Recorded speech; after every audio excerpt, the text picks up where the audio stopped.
अस्सलामु अलैकुम रहमतुल्लाहि व बरकातुहू। हदीस शरीफ में रिवायत है कि अल्लाह के रसूल सल्लल्लाहु अलैहि वसल्लम के ज़माने की बात है। कुछ लोग अल्लाह के रसूल सल्लल्लाहु अलैहि वसल्लम के पास आए और कहने लगे, ऐ अल्लाह के रसूल सल्लल्लाहु अलैहि वसल्लम, मस्जिद में हम लोग नमाज पढ़ते हैं तो बाहर मस्जिद की दीवार पर यहूदी काफर कान लगाकर सुनते हैं और फिर मस्जिद में घुसकर मारते हैं कि लहूलुहान कर देते हैं। तो अल्लाह के रसूल सल्लल्लाहु अलैहि वसल्लम ने कहा, कौन सी नमाज के लिए आप लोगों को मारते हैं? तो लोगों ने कहा, असर की नमाज पढ़ते हैं, इमाम जब फ़र्ज की नमाज आवाज़ बुलंद पढ़ते हैं तो उस टाइम बहुत मारते हैं।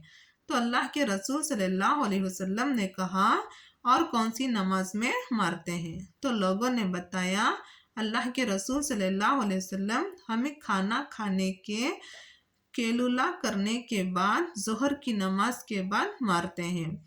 मस्जिद की तरफ से उन लोगों का खेती काम कारोबार के काम के लिए उस रास्ते से आते जाते हैं। ज़ोहर में भी मारते हैं। तो अल्लाह के रसूल सल्लल्लाहु अलैहि वसल्लम ने कहा, जिस टाइम नमाज में मारते हैं उस टाइम नमाज खामोशी से पढ़ो। और अल्लाह के रसूल सल्लल्लाहु अलैहि वसल्लम ने पूछा, और किस टाइम मारते हैं?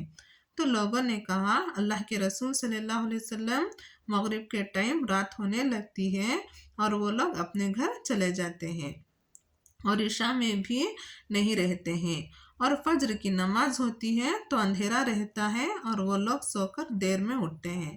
तो अल्लाह के रसूल सल्लल्लाहु अलैहि वसल्लम ने कहा, ज़ोहर और असर की नमाज खामोशी से पढ़ो और मगरिब इशा और फज्र 3 वक्त की नमाज बुलंद आवाज़ में पढ़ो।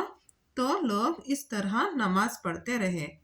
जब बैतुल मुक़द्दस फतह हुआ तो लोगों ने कहा, अल्लाह के रसूल सल्लल्लाहु अलैहि वसल्लम, अब हुकूमत आपकी है, अब तो कोई ख़तरा नहीं है, आप इजाज़त दे दीजिए, पहले जैसे नमाज पढ़ते थे इस तरह फिर नमाज पढ़ सकें। तो अल्लाह के रसूल सल्लल्लाहु अलैहि वसल्लम ने कहा, नहीं, बाद में यानी आने वाले वक्त में मुसलमान जब हदीस पढ़ेंगे और सुनेंगे तो कहेंगे, उस परेशानी के वक्त पढ़ा करते थे, इतनी परेशानी के बाद भी नमाज तो छोड़ा नहीं करते थे। यही सुनकर लोग भी नमाज पढ़ेंगे और नबी सल्लल्लाहु अलैहि वसल्लम के ज़माने से यही कौल चलता रहा है और अभी भी मस्जिदों में ज़ोहर और असर की नमाज खामोशी से पढ़ा जाता है और मगरिब इशा और फज्र की नमाज बुलंद आवाज़ से पढ़ी जाती है। अगर आपको हमारी हदीस पसंद आई है तो आप हमारे चैनल को सब्सक्राइब करें और शेयर करें ताकि दूसरों को इस हदीस की जानकारी हासिल हो। शुक्रिया, जज़ाकल्लाह।